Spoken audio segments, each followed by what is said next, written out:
you. We're going to move on to item number 2 on the agenda is the Sustainable Mobility Plan, and we're going to have Nathan make the presentation.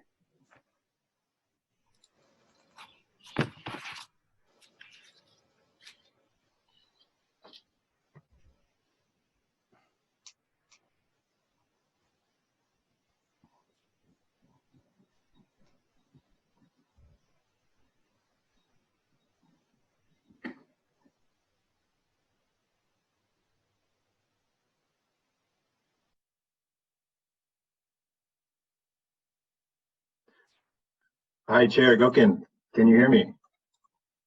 We hear you. All right, there we go. So Nathan Schmidt, Transportation Planning and Mobility Manager, presenting along with me on this item will be Sherry Ryan from Chen Ryan Associates. So this is for the Carlsbad Sustainable Mobility Plan. And can you let me know, can you see, does my, are my slides filling the screen? Yes. All right, so here we go. Without further ado. So the recommended action for this item is to receive the draft report and support staff's recommendation to adopt the Carlsbad Sustainable Mobility Plan.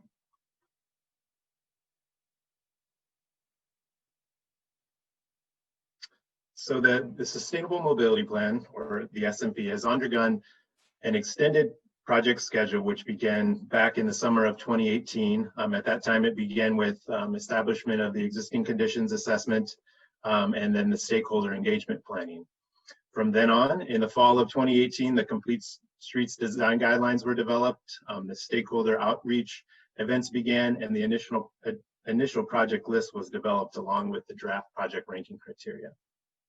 From the winter of 2018 to the winter of 2019, the projects were prioritized based upon the ranking criteria.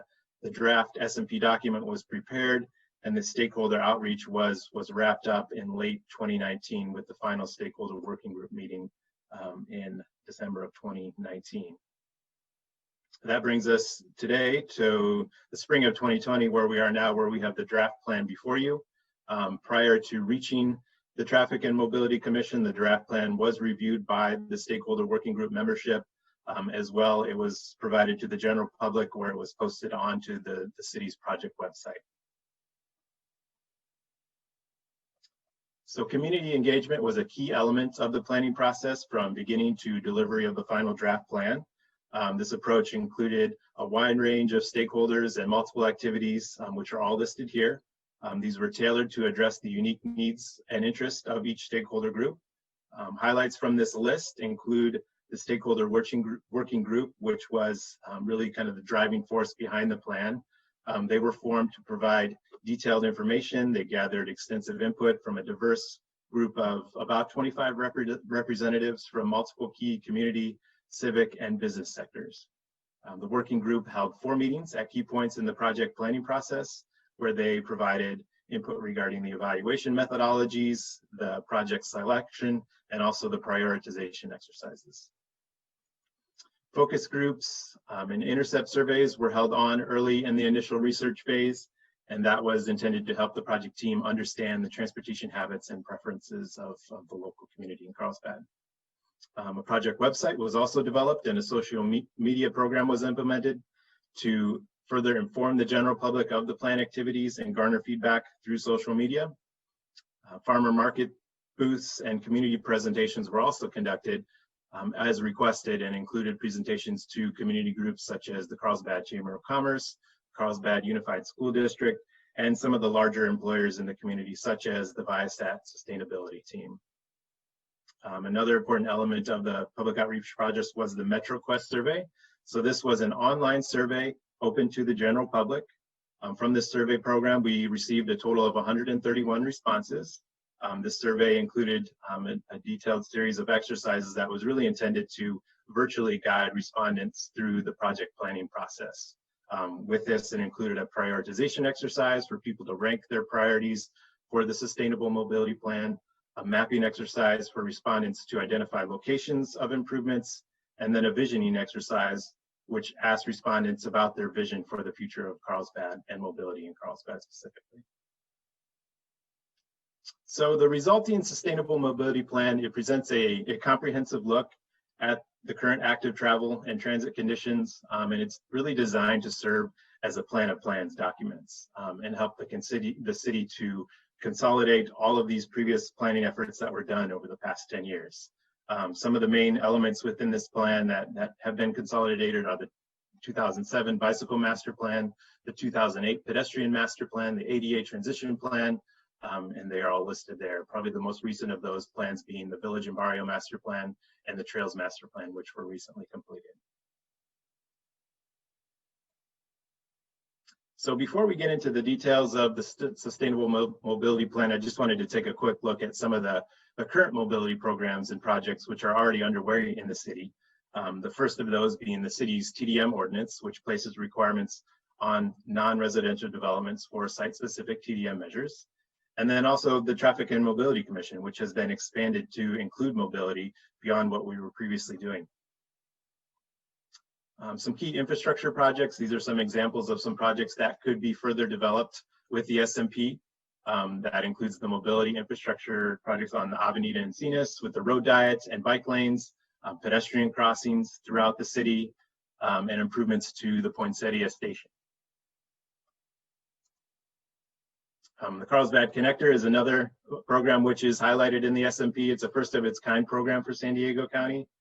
This system is an app-based on-demand shuttle system which provides a new first mile, last mile connection from Poinsettia Coaster Station to all of the businesses along the Palomar Airport Road corridor. With that, I will transition this over to Sherry Ryan from Chen Ryan and Associates to talk about the details of the plan. Great, can everyone hear me? Yes. Great, thank you so much, Nathan, and thank you, commissioners, for your input on this document. It's a pleasure to be here this evening. So the plan document itself, in some ways, followed a traditional planning process where we looked at existing conditions, we established some guiding principles, did quite a bit of community outreach, and then proposed plan networks, plan programs, and concluded with an action plan that really hopes to serve as a roadmap for the city and the community members in Carlsbad for implementation in the near term. The appendices were also quite extensive and included an existing conditions report, design guidelines. It documents our communication strategy, the public comment, and some of the work that we did on the Safe Routes to School program. One of the key characteristics of this planning process was the extensive community input, and some of what we heard from the community, some of the key themes that we heard from the community are listed here. This in fact is from the online survey that we conducted. These 4 items that you see listed here really emerged as holding the strongest level of importance for some of the community members, and that includes innovation and concerns with how we're going to integrate emerging technologies in mobility in the future. Secondly, location and density and how to best serve the greatest number of people, gap closure in the network, and first last mile services. So these were some of the top priorities that emerged, especially from the online survey that we did. The core of the document is the plan networks, and we integrated pedestrian, trail, bike, and transit. In some manners, this planning process did deviate somewhat from a traditional planning process in that it really paid close attention to the 10 prior plans conducted in the city of Carlsbad and pulled forward the planned unbuilt recommendations from those 10 plans. And so one of the core goals of this planning document is to consolidate all of those previous recommendations into a single document, a single database, and to really put that forward as a tool that the city staff and community members can use to find, what recommendations are being made in a specific location across the city without having to reference back to all of these multiple documents that have been prepared and adopted for the city in about the previous 13 years. In terms of the planned transit network, we've relied to a certain extent on the recommendations coming out of SANDAG in their regional transportation plan as the regional transit planners. And so there are a couple key improvements being recommended for Carlsbad. The bus rapid transit that comes up the 5 corridor and then provides service along Palomar Airport Road and along College Boulevard. The rapid bus that provides service in a north-south direction along Carlsbad Boulevard. These are some of the transit improvements being incorporated here in this plan network that, as I said, come forward from SANDAG. The mobility hubs, there are 4 planned for around the city that mainly coincide with high transit ridership across the city and facilitate first last mile travel. And then thirdly, there are a couple generalized areas for transit improvement, and that includes the Carlsbad connector, and you can see the green highlight that covers the service area of the Carlsbad connector. And so transit improvements and first last mile improvements along some of those roadways. And then you can see the pink highlighted area that reflects the service area for the trolley feasibility study that's underway currently. And those areas generally would have transit supportive improvements.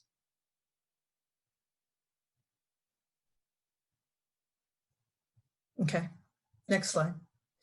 A conceptual depiction of mobility hubs with really the core element being to integrate emerging technologies related to mobility, micro-mobility, shared mobility.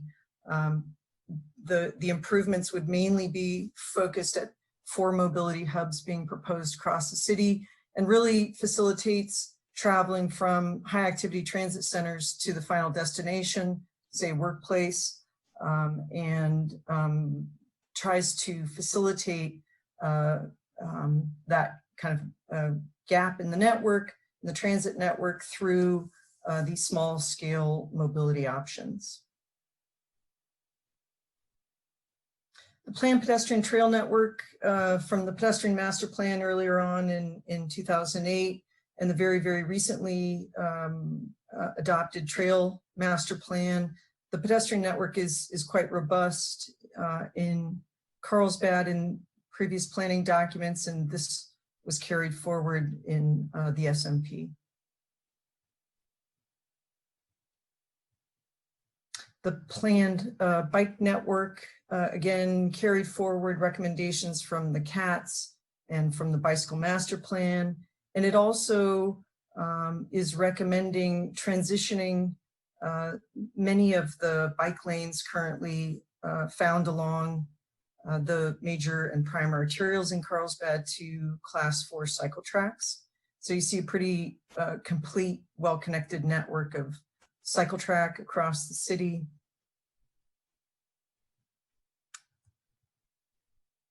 And then once these networks were considered, they comprised almost 250 projects from previous planning efforts and from this current effort. And so those 250 projects, so these are planned unbuilt projects, that were consolidated by roadway segment across the city.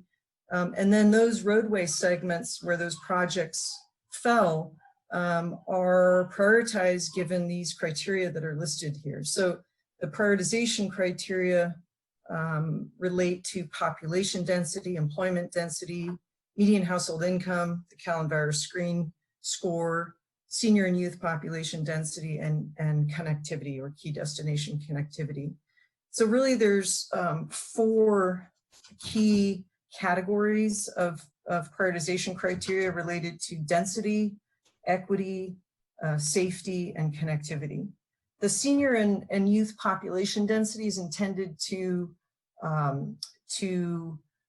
represent or reflect potential safety issues, and the median household income Callan-Barris screen reflects equity, and obviously population employment density, and the key destination connectivity reflects connectivity.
We are live again. Let's start. Okay.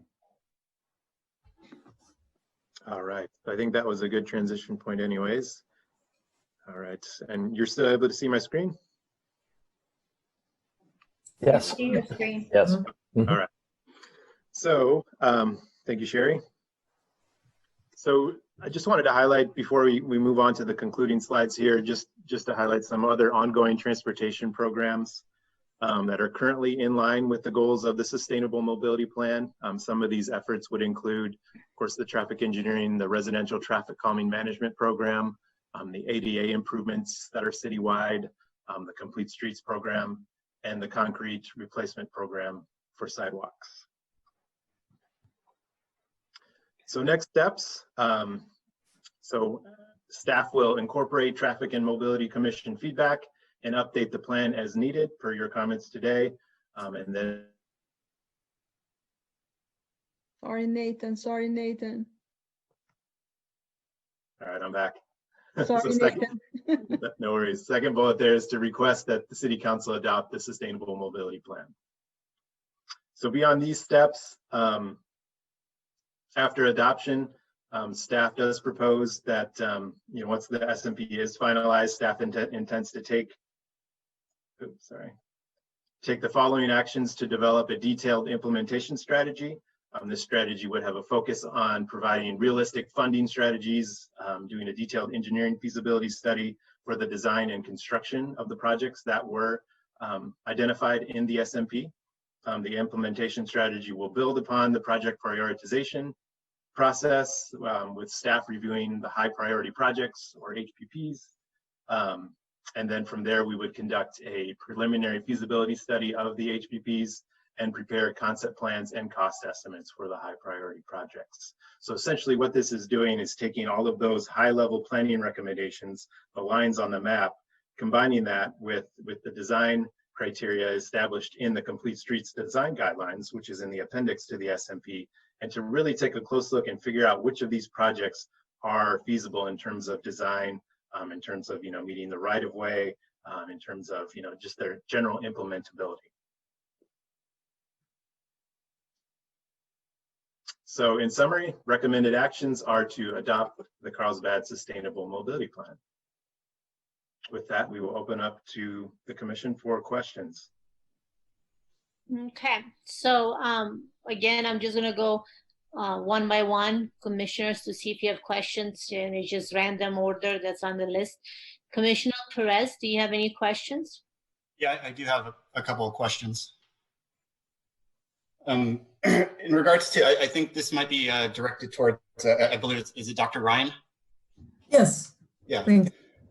So, with this presentation going back, the talk about this, give me one second, on the prioritization. Looking at this report from the agenda, I noticed, can we confirm that the Appendix J, is that the overall prioritization for this whole project? We did include the prioritization of all the project segments in the appendix, but I would be misleading you if I remembered exactly which appendix that is. Is it a large table? Yeah, so what it is on Appendix J in the agenda, it indicates a ranking. So it goes by rank 1, say the street is Roosevelt Street, and then the rankings are population density, I think employment density, youth density, key designation, some other stuff, but then it's totaled up to say 18. Yes, that is the prioritization. Okay, and so the question that I have in regards to, I'm going to kind of transition into this piece by piece, but in regards to the safe route to school with this survey or this information, I got a question. When was this information gathered? I'm not too sure about this. Was it 2018, or can I get some clarification on that? Yes, I can answer that. It would have been in 2018. It was fairly early on in the planning process. So. Okay. And then the question, just going through that information, I know that they have the list of the 20 or whatever schools on there. I'm kind of curious, can someone explain why Sage Creek High was not mentioned in there, in the survey or in the? I'm sorry, which school was that? Sage Creek High School. High school, okay. I can look into that. Okay.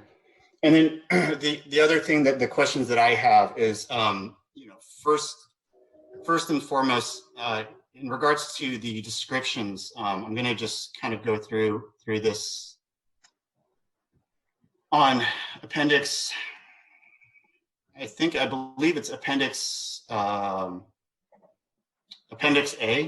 the draft SMP existing conditions report. There's captures of the locations of the schools, and the question that I have is there any way that this will be updated? And the reason why I say that is there are some locations that new development has been established. For instance, one would be Robertson's Ranch. Second one would be, I believe, the Quarry Creek Preserve area. And I think there's some other ones like in Poinsettia. But again, these are a lot of, what I'm getting at is that this can really have an effect on the density, especially when it comes down to this prioritization. And what I mean by that is looking at I believe it's appendix, sorry, just to bear with me. Looking at appendix H, as in Hilo, the SRTS school children's residential density. So again, there are some locations of the school where some of these populations aren't considered. Again, I'm referring to, one is the Robertson's Ranch development. The second one is the Quarry Creek development. what I'm getting at with this is that I feel that if this were updated for all the different locations, if we could do that, I have a feeling that maybe there might be a change in the ranking due to the criterias of, you know, the youth density, senior density, or population density, you know, to the current number.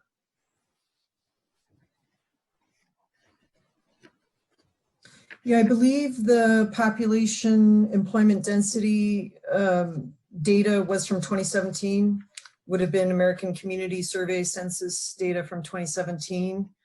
And I think if we went and got that data now, it would be from 2018. So I'm not sure how recently those developments came into play, but there will always be a lag in the population employment data of a year or a couple of years. So I would defer to city staff.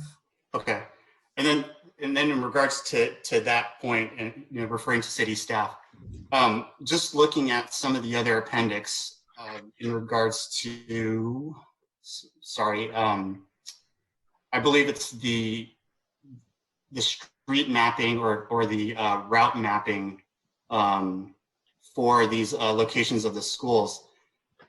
Could we also take into consideration possible trails that might be available?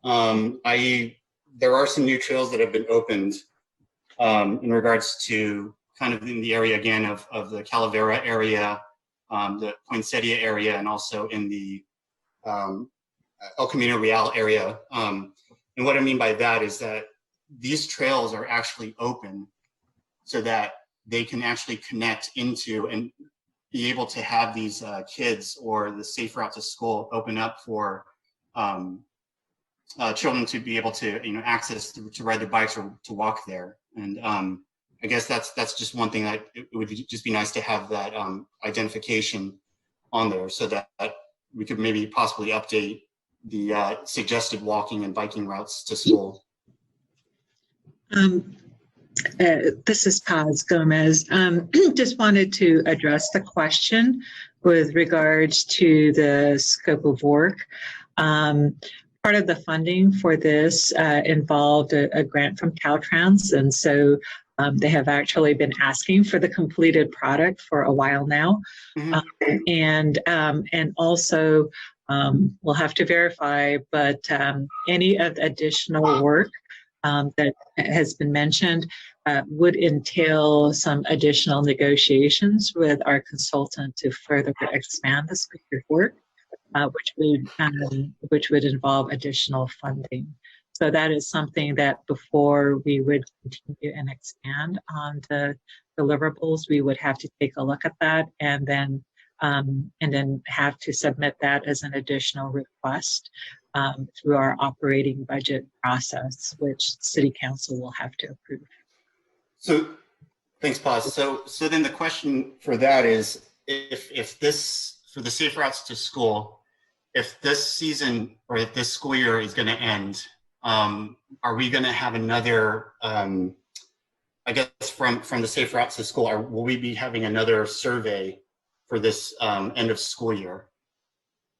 And I understand that we have the COVID and things like that, but I'm just trying to understand the timing that for the safe route to school, if we were to do, I think that it says to coordinate with school district representatives, do we do this as a yearly thing, or is this something that we do?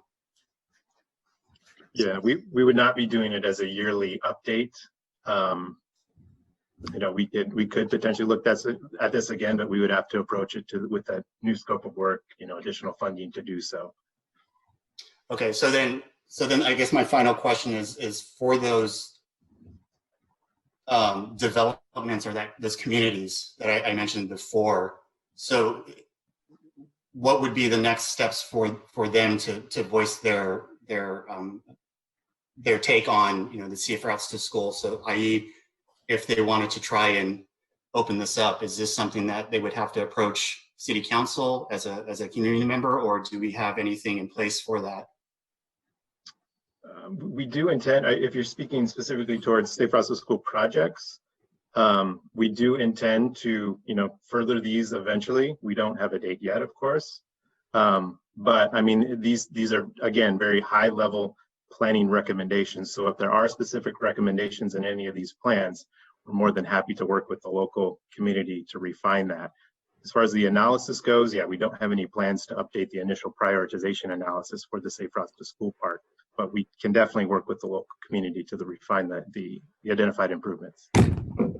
So then, and then I guess my final question would be: so then the community would have a voice, which could possibly change the mentioned Appendix J, where it could possibly move the ranking. Would that be? From what I'm hearing from Commissioner Perez, in regards to Safe Routes to School, we are approving something that's already obsolete. Yes. Okay. What's the staff's comments on that? So the prioritization analysis is based upon 2017 data. So it is dated information. Although, again, getting back to the projects itself, those are still open to revisions, changes, as we work with the local community. Can the ranking be changed? Because Robertson's Ranch is not a community of 5, 10, 20, Mm-hmm. which right now, if we are focusing on the projects that are, for example, around Jefferson schools, but Mm-hmm. the community needs it at Kelly School, then it's just obsolete. We're spending money unnecessary on a project that does not need to be there. It needs to be here. So what can we do to revisit that and use the, I mean, Robinson's Ranch has been there for a little bit now, and it's significant. Mm-hmm. Is there anything that we can do as the commission and staff that we can do? We can revisit the ranking. So with regards to the scope of work, and as Nathan had explained, this has been ongoing for a while now. There has been interest from City Council with regards to where it's at. And Nathan is relatively new and had taken it home to where it's at, and he's done a fabulous job in doing that. However, there was a defined scope of work when it was initiated back in 2018. Completely agree that the information is dated because it did start back in 2018. So as Sherry Ryan indicated, there's a lag in the information that we have.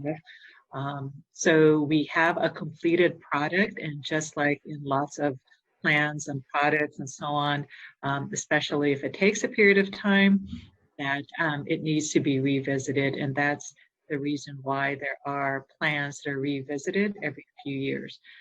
So that is an option, or another option is, as the Traffic and Mobility Commission, when you provide your recommendations to City Council, you can state that it is dated, it doesn't have sufficient information, and can make a recommendation that City Council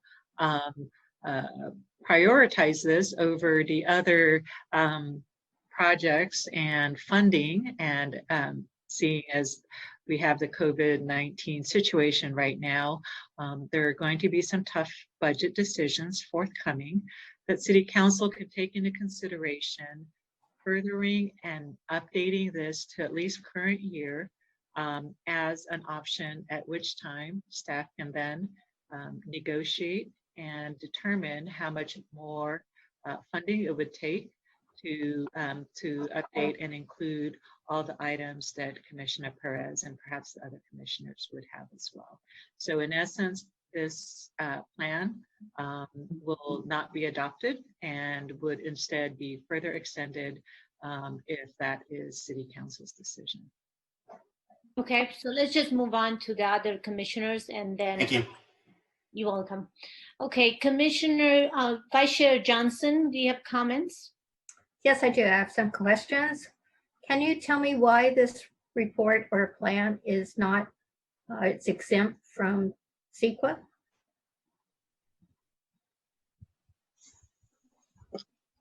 I think it's because of the fact it's a high level planning study. And let me see here.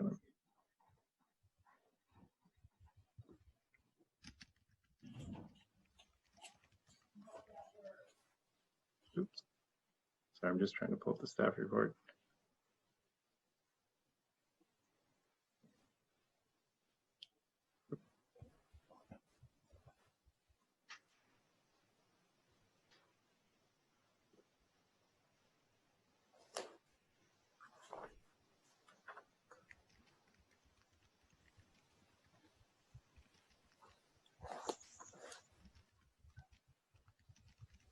Did I hear something? Yeah, I was trying to pull up the staff report. I can't get that open, but it is a high level planning study. So these studies don't typically require CEQA review. Okay. Can you explain, give me some clarification on bike 3Es? Are those considered commercial or private, or what are they? So the 3Es on bike education, Mm-hmm. those are, I guess I don't understand your question. Are those, you mean Well, implemented by? because it says in the preface of the plan that the city had noted that they would not have bike sharing programs. Right, right. So And that, does this 3E bike category fall into that? you're speaking specifically for bike share? Yes. So the city has, the North County cities are currently developing a bike share program. However, the city of Carlsbad is not participating in that program. So we are continuing to watch how the program evolves, tracking it, once it does actually get implemented. We are really, essentially just standing by to see how the program works in North County before the city of Carlsbad moves forward with that. Okay, well, it gets a little confusing when it explains that a 3E bicycle can go 28 miles per hour without a license, Oh, okay. but an NEV can go 25 miles and requires a license. That gets a little fuzzy to me. Okay, yeah, I think there may have been a little confusion. So the 3E, that's essentially an electric bicycle. Right. So it travels, of course, at a faster speed than a standard bicycle can. But is that a commercial bicycle? No, that would be a privately owned bicycle. So not a bike share, but a privately owned bicycle. So who designates it or requires it has a license or not have a license? If it meets certain speed requirements, so electronic bicycles do not require a license with the city, if that's what you're asking. Yeah, it just seems confusing because a 25 mile requires a license where 28 does not. So I don't think this is part of the plan right now to discuss about who requires license or not. I think your question that's regarded to the plan would be more if it's a shared bike. Your concern it's that if it is a shared bike, and it seems that it's not. It's just a private electric bike that people would ride around. That's correct. I think it would be better served if you explained that, private versus public. Okay, yeah, we can clarify that in the plan. Do you have any other comments, Vice Chair? Yes, on page 124, when we were talking about where people work, I was a little confused on the percentages. They had 22.8% of people worked outside of Carlsbad. So, and then you had 14.6% live and work in Carlsbad. So are you trying to say that the 22% leave the city to go to work? No, I think so. What it's saying is that what it was at the 12% live and work in Carlsbad. 14.6. 14.6 live and work in Carlsbad. And what was the other number? Sorry, I don't have that exact page open. 22.8 live, work outside of Carlsbad. So 22, that's the percent that live in Carlsbad but work outside the city. Right. Is that percentage based on the population or on the employed working workforce? I think that's Vice Chair's comment is the math does not add up. Where is the 100%? Gotcha. Sherry, do you have? Yeah, a we read on could that? revisit those numbers if it's looks like a math error. We could revisit those numbers. And I also don't have the plan document in front of me. I'd But- appreciate that. Yeah, we can. But you don't know what the 100% is? Another question. Said in the beginning of the document, there was 4 underserved areas, one of which was a library near the Army Navy Academy. Another one was Terramar. But in the proposals for how to improve things, I don't see any of these areas annotated for improvement. And I do know that Terramar is one of the 33 miles of unpaved, insufficient sidewalks. Can you provide the page numbers that for the text that you're referring to? On a page 137, it's list of improvements. And it was, Terramar particularly was not ranked as any of the priorities, but it was listed up front as one of the underserved areas. Okay, I think the page 137 is a table that reports the top, a top set of high priority projects, not the entire Right. list. So Right. it may have fallen, the specific project that you're referring to may have fallen to a lower level in the list of priorities. But we can investigate that disconnect that you're pointing out. Yeah, I understand where you're coming from. It's just that up front, you said these are the 4 areas that are underserved, but nowhere in the document did it say how you're going to improve those areas. Okay, we can look for that. Thank you. What's the upfront page you're referring to? 137 is the list of, and the beginning of the document was the preface, so probably the first 10 or Okay. 12 pages. Okay. So we're Uh, gonna. One more thing, on table 4.2, they talked about the bicycle thing, and it looks like you're citing 2007 top employers participating in bicycle sharing, bicycle racks and such, but I don't see anything for Viasat, Jenny Craig, or Legoland. And those are the top employers in Carlsbad.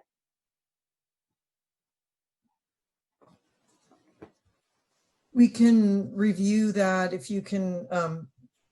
So the top employers you said were Jenny Craig, Viasat. Yes, Okay. it looks like you're using the 2007 data from the 2007 bicycle plan.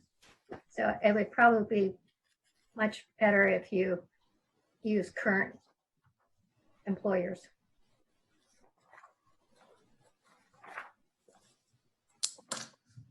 Okay, we'll look at that. Thank you. Thank you, Vice Chair. That's all. Commissioner Pensier. Let's see, on mute. Am I unmuted? Yes. Okay. Yeah, I made some other comments that I sent to all the commissioners earlier today. I don't know whether anybody's had a chance to look at those yet or not, but I have primarily some concerns that that this isn't quite ready to send to the city council yet, for many of the same reasons that Chairman Linke will share with you in just a moment. But one of the issues that I have with it is, well, several. Number one is that very early in the document, they divide the public up into 4 groups, which and their relation to how willing they are to ride bikes. And there are several issues I have with that, in in a lot of cases, well, let's take them one at a time. There's a certain percentage of the group will never ride, and I know that's true. Then there's a much larger group that would be interested if they somehow had facilities that made them feel safe. And then there's a third group that already rides, but they're a little bit concerned about safety, and so they don't ride as much as they possibly could. And then there's a fourth group that will ride anywhere on any facility.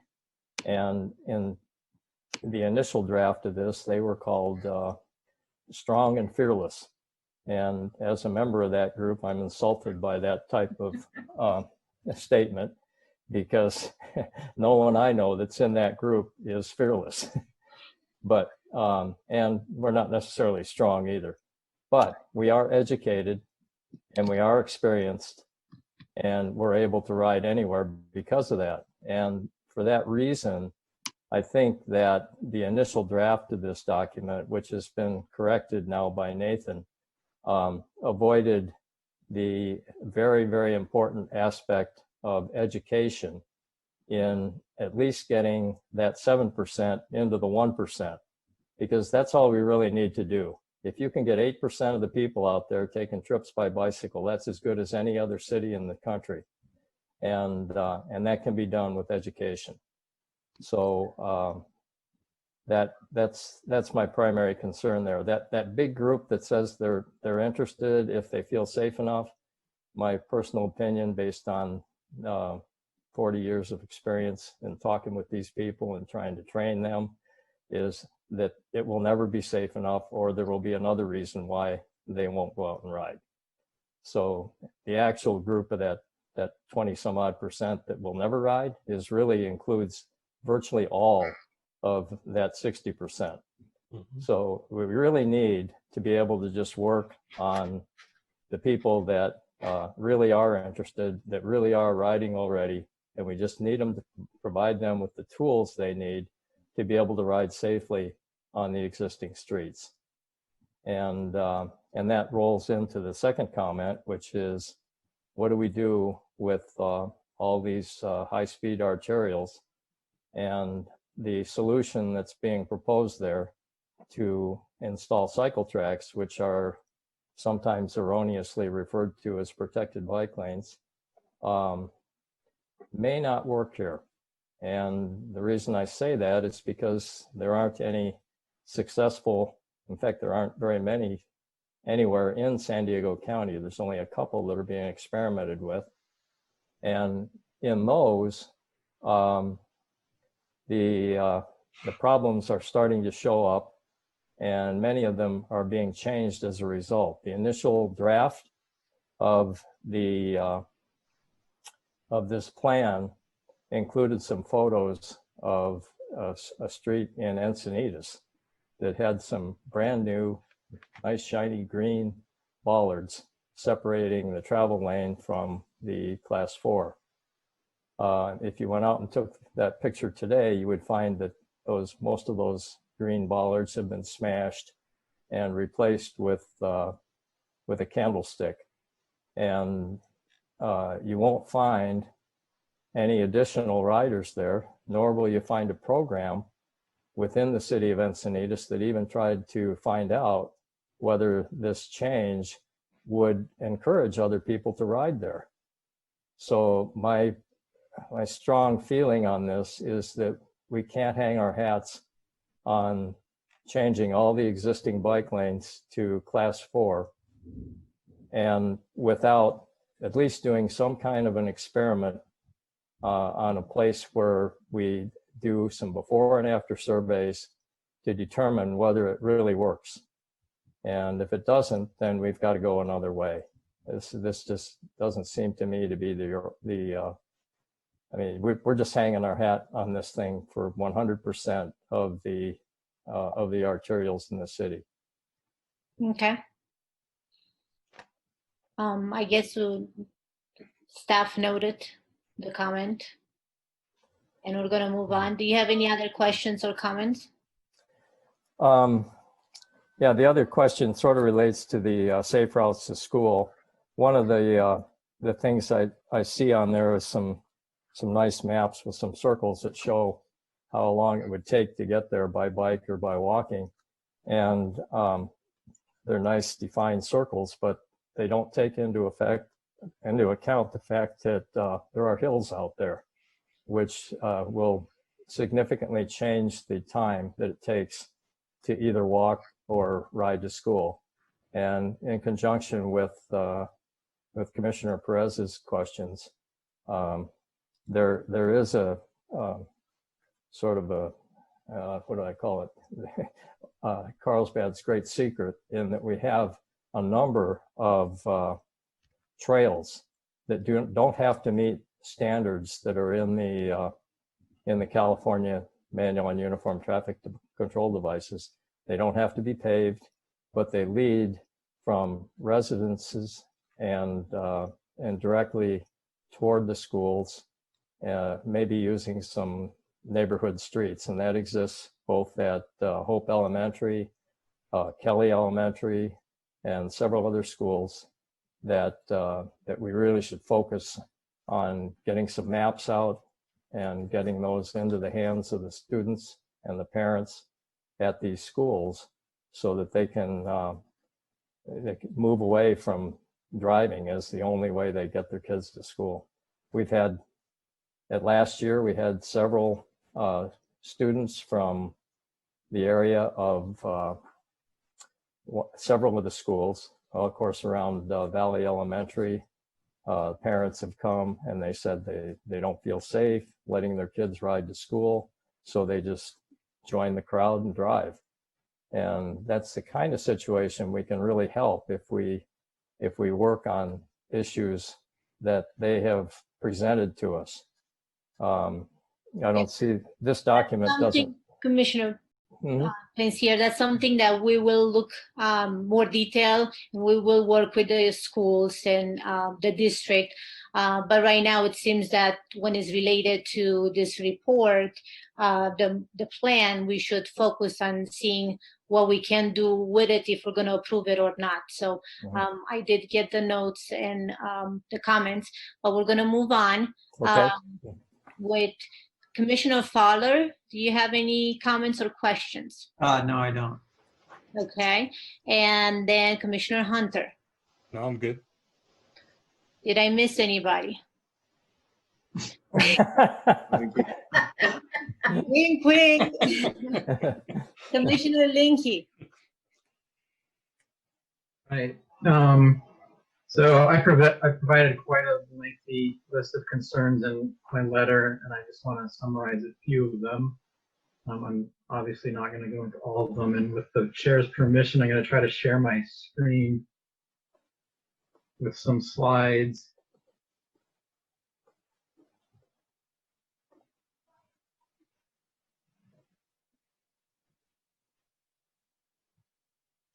Can people see that? Yes. Okay, great. All right, so one of my main concerns is we've discussed this, the project prioritization point system. So there's 22 points available, but most of them are based on population density. There's senior density, youth density, and overall density. And what's most concerning to me is that if you look at the final scores for the 95 projects, particularly that final list of 31, almost every single one of them is based entirely on density. It doesn't really matter what scores you get on the other ones. You can't make it into the final list. And that's shown here. So 27 of the 31 high priority projects that are looking to be funded first are all in that region at the top that I circled in red, and there's 4 others that have they're the ones at the bottom of the list that get 31. Also, if you look at the safety related prioritization, it's based on senior density, youth density, and key destination. And the key destination has very little impact on anything because very few of the projects are key destinations, only a handful are.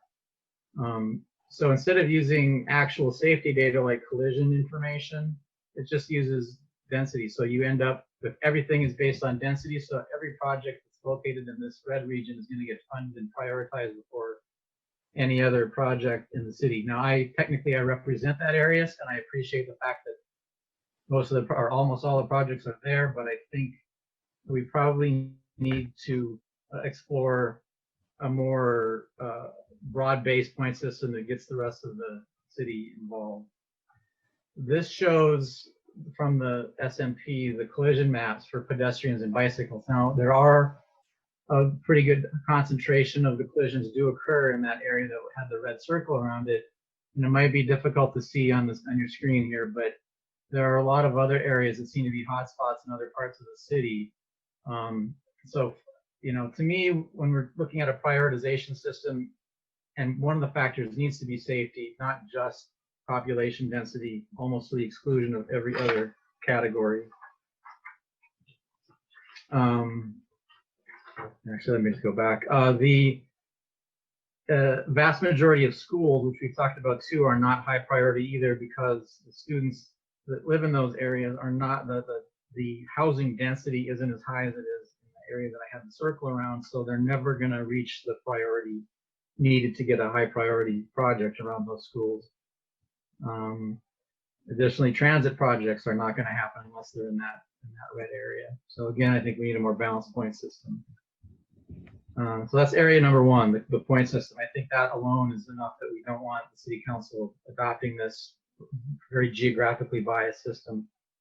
The next area of concern for me is transit and TDM and programs like that have the largest impact on climate action.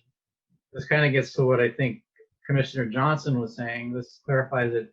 So 85% of the jobs within Carlsbad are held by people who commute into Carlsbad, and 77% of Carlsbad residents who are employed commute outside of Carlsbad. So we've got this huge volume of cars with an average commute time pushing 30 minutes, crossing each other, going in and out of Carlsbad.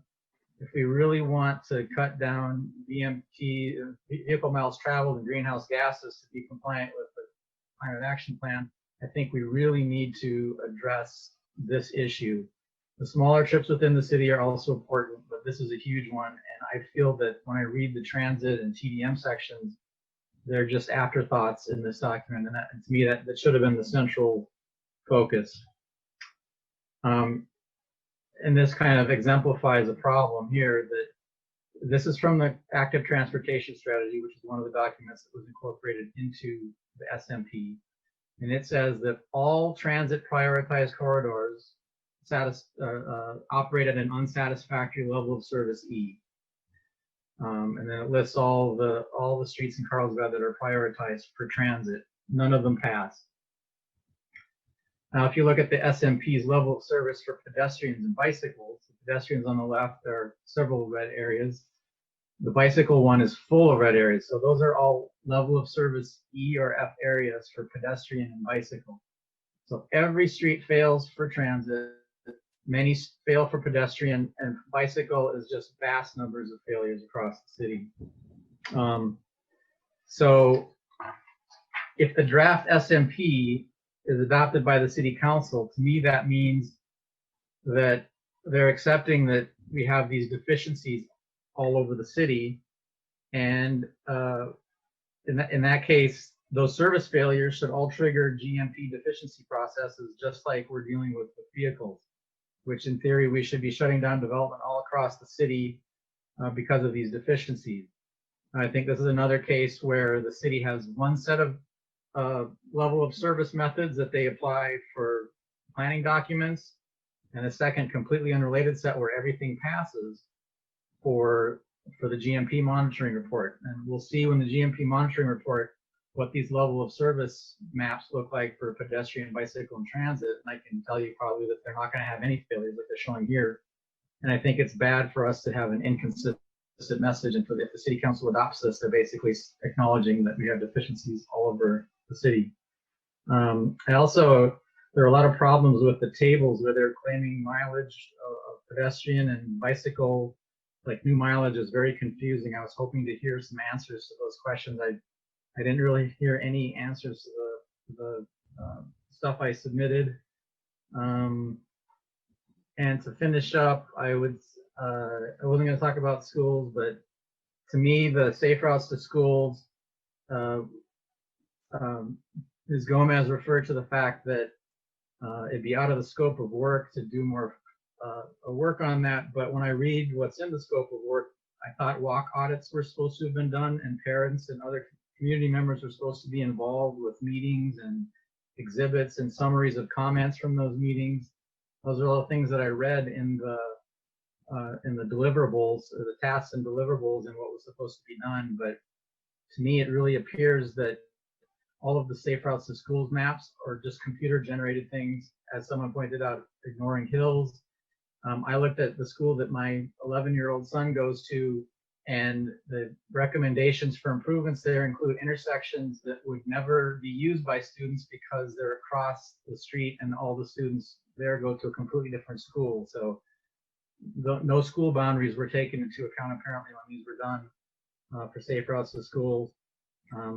So, and I feel like it's in the scope of work to do that, and maybe I'm wrong and staff can respond. And then the citywide cycle tracks, I was amazed that, so that the answer to the bicycle problem is that every single prime and secondary arterial in the city is being proposed to get a cycle track with no taking account of, is there room for it? Do the bicyclists want it? And it's just sort of, to me, a way to quickly deal with the bicycle issue and just say every street is going to get one. Right, so I really think that all this means that we should recommend against adopting this and having to go back to the drawing board. If there's a deadline for a grant, then I think we need to accommodate that and find out, how the money was spent and make sure that we get all the grant money we can. But I don't think we should recommend City Council adopt it. That's it. I would like to, excuse me, Chair, I would like to respond to the comment, if I may.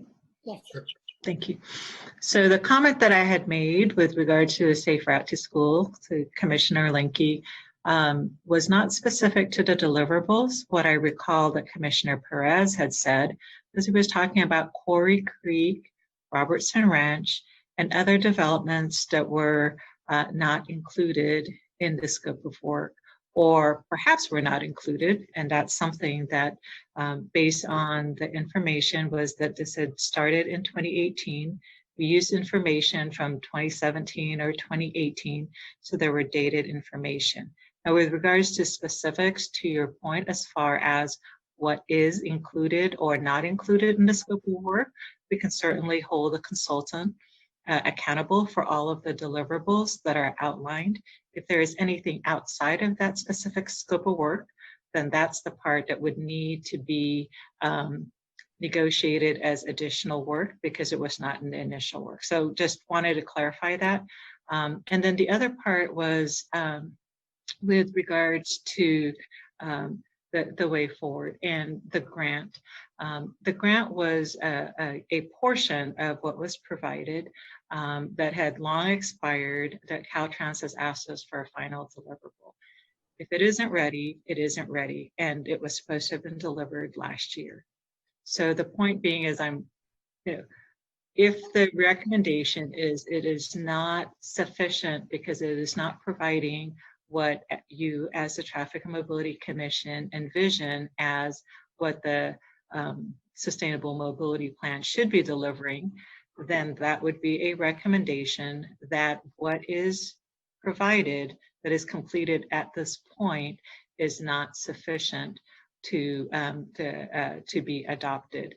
So the way forward for that is we either add on additional scope of work, add on additional funding for, as you are aware, for a lot of plans as they're developing, if there are multiple years, they change from when they first start until when they're completed. So at some point in time, being able to declare that a plan is completed at that particular point in time, we need to be able to embrace that and then say, all right, then the update to that, because there will continue to be changes, would be on the next version when City Council would fund for additional funding or update to a given plan. Okay. So my comment, I agree with all the comments that I had from the commissioners. I feel that the plan is a generic plan. It's not customized to Carlsbad. The consultant, they used a radius of an area around school, and they said, well, on average, this is how long it should take to walk or bike. But again, it's not taken into account our geography, and it's just not, it's not customized to Carlsbad. That's how I feel. But if we do not pass this, what do we have to do to get a customized plan for Carlsbad? It would be a request for funding. Yeah. So I mean, for the additional work, as we had just talked about, and to get more robust studies and things, you know, items that are that can be tweaked here or there if it wasn't quite accurate. You know, that can be tweaked, and a consultant can update that. If the percentage should have been, and I'm making this up, but if it should have been 88% instead of 22%, you know, those are things that can be fact checked or updated and things along those lines. However, we're talking about additional scope of work, really to get it to a point where I'm hearing that some of the comments were with adding additional developments that were not initially included, and things along those lines would require additional funding.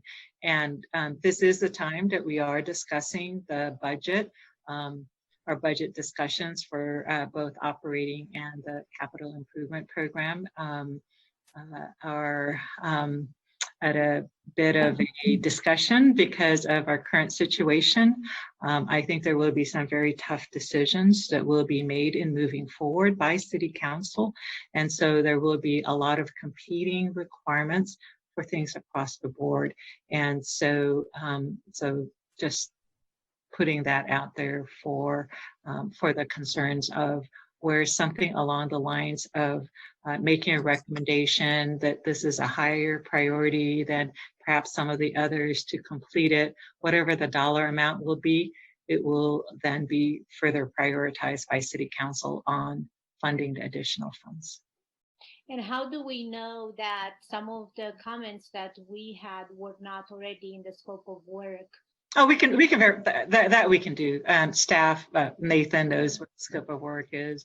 And some of the comments that are here, absolutely, we'll work with the consultant, get those fixed, get those changed.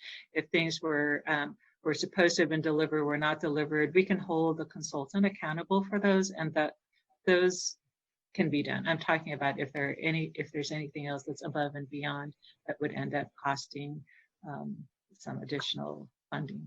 Okay, so commissioners, do you feel comfortable? We're going to go for a vote, and based on the vote, our recommendation, you're waiving. Commissioner Hunter, you have a comment? I did. Nobody asked me, so I figured I did. You said you have no comments. No, not on this one. You went to Linky and then over to Paz, so it's but anyway, so I guess I have a question for Paz then, which is, if it goes forward like this, can it be annotated with what the scope is on this, on what was there? I agree, you know, with Steve and Brandon and such, on where things are, and Johnny also, you know, as far as we did generic circles and things, but there's a scope of work with a consultant, or if it goes forward, is that the in concrete plan that everybody's going to be working from?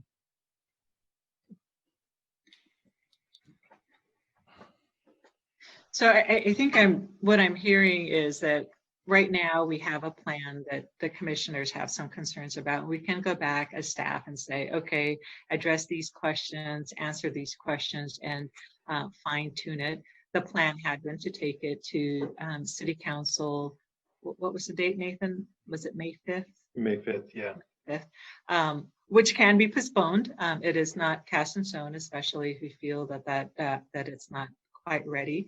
In the next month, we can take all of the comments, work with a consultant, and fine tune it, resend it out to the commission to see if those changes address the questions that you may have.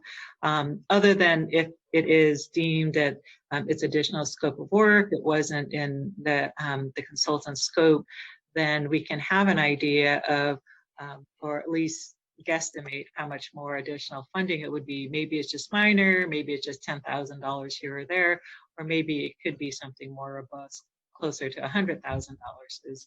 I'm making that up, but we can do that and then just delay presenting it to City Council after the commission has had another opportunity to review. I kind of go into the question is that now our Carlsbad plan, or is that a certain scope of data that a consultant brought to us? So this is the first time in the history of Carlsbad that there has been a sustainable mobility plan drafted. So this was a very robust undertaking, and that taking the pedestrian master plan, the bike master plan, and please correct me, but I think it's like 2007 were the dates, right? I mean, so these were taking some very old master plans and trying to pull them all together under one big umbrella of mobility. I don't know, maybe Sherry Ryan can tell us who has been successful in doing this with regards to other municipalities. Some have had chunks of it, right? But nothing, at least here in the city of Carlsbad, that I'm aware of. And so if we do it and take it, clean it up a little bit and present it to City Council, it would be the city's sustainable mobility plan if adopted. Now, I think where some of the concerns are with regards to the prioritization, does that mean that we then just take this menu of here's project number 1 and this is what we're going to fund, and we don't fund anything else that's under number 10 unless we do number 9 first, or the whole rack and stack. And so it's not all inclusive of everything that is across the board, and things will evolve and change just like a lot of our plans do. So it will end up becoming a plan that City Council can use to make determinations and give us direction as staff with regards to what is important to them and the priorities. So it is going to be a planning document that we would use moving forward in making decisions. Well, I guess one of the big problems that I hear from folks is the prioritization that was done by a consultant based on I don't know who gave them the prioritization, or they made that up as they went forward based on 13-year-old data also. So, there's a lot of data in this. Clearly, there's a lot of work done and a lot of data generated. It's just turning data into information and how you use that data to do that prioritization. And as Commissioner Linke said, if everything's based on density, then everything's going to happen in the village. Correct. So who gave them that prioritization, or did they come up with that by themselves? Yeah, it was developed through the stakeholder working group was highly involved in the prioritization in establishing that. So Jen Ryan would have initially presented, a baseline prioritization criteria. Stakeholder working group provided feedback and comments. It was an iterative process that was worked out with the stakeholder working group. Okay, so if now should we go for a vote, and then if it doesn't pass, then we have an understanding with staff to come back to us to see if we can customize it for Carlsbad a little bit more, actually a lot more, and then come back to us like like Mrs. Gomez said, and then go back to, or go for the first time to council for approval? Or should we, what does staff recommend? Or should we just have that discussion and postpone voting on it right now? So the intent, we do this a little bit differently, as you may recall, where we basically handed it to you and said, oh, we will come back next month to present, to give an opportunity instead of just coming forward as we tend to do and say, here it is, here's the presentation, and you vote on it. So you actually had a good month to review and provide comments. My recommendation is actually for staff to take all of the comments that have been provided, take a look at it and see and work with our consultant on what can be done to amend the current draft plan, and then come back at a later time when that's completed. Okay, are all the commissioners comfortable with that? Yes.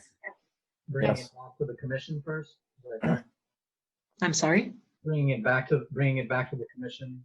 Correct, because you know, at the end of the day, your advice to City Council on what you would recommend is what City Council is going to ask us. It'll be part of our staff report, and this is the feedback and so on. And if if we're not there for the commission, then it doesn't make sense for us to bring it forward. So we will take a look at it, take the comments that have been provided, and work with the consultant with providing a revised draft and present that to the commission at a future meeting.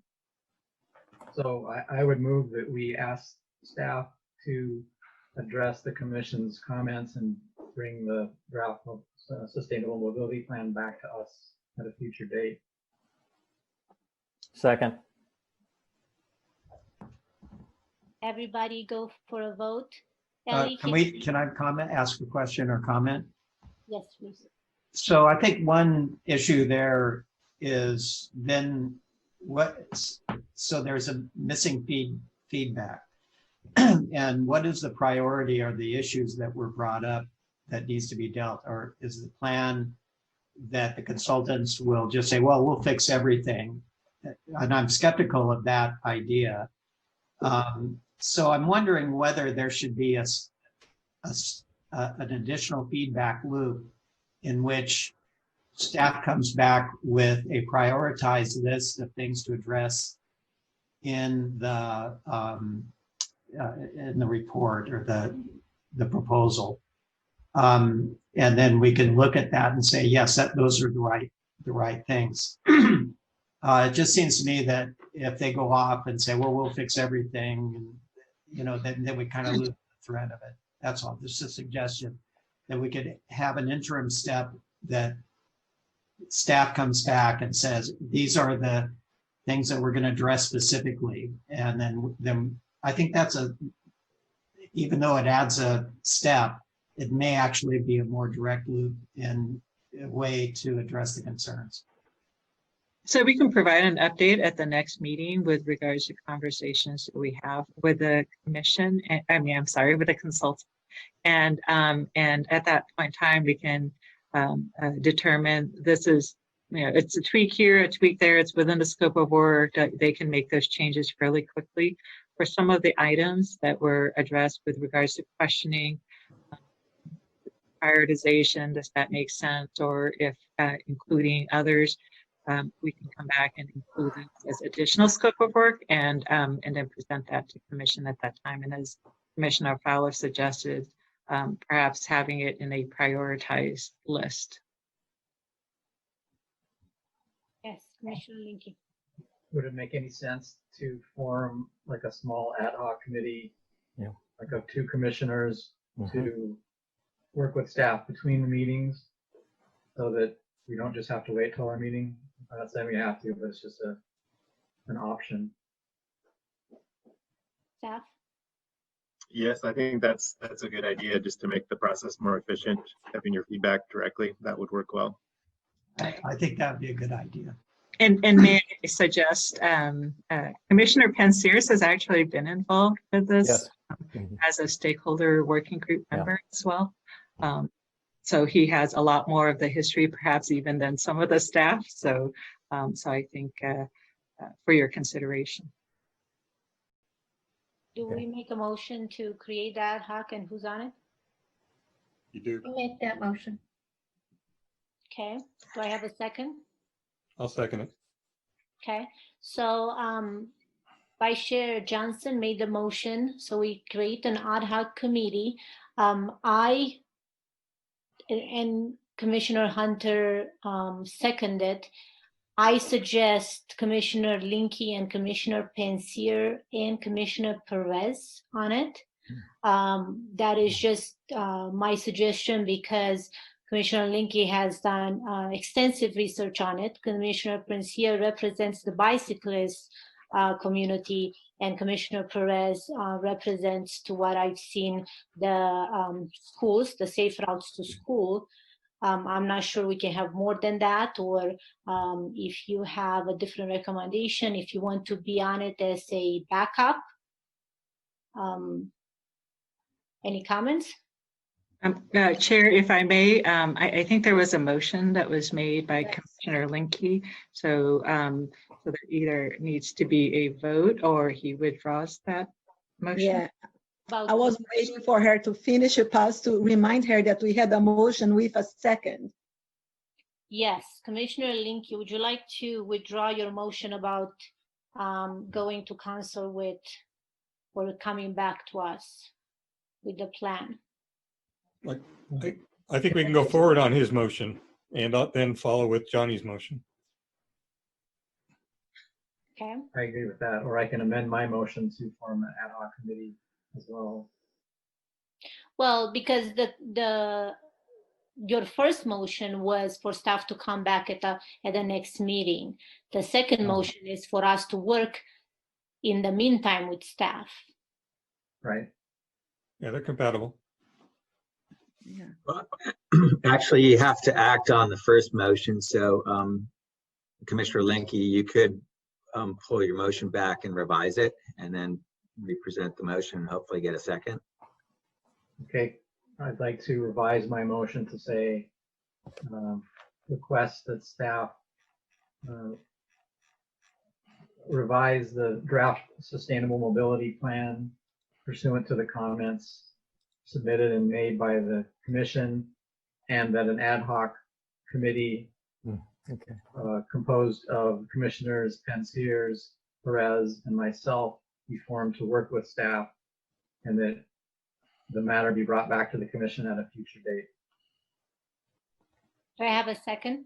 I'll second it. Okay. So we are, do you have any comments or concerns before we go for a vote on Commissioner Linke's motion and seconded by Commissioner Hunter? No? Okay. With that said, we're going to go for a vote. Ellie, would you like to take vote on it? Commissioner Perez, Yay. Commissioner Linke, Yes. Commissioner Fowler, Yes. Commissioner Pensiers, Yes. Commissioner Hunter, Yes. Vice Chair Johnson, Yes. Chair Goken. Yes. Please note that it passed unanimously.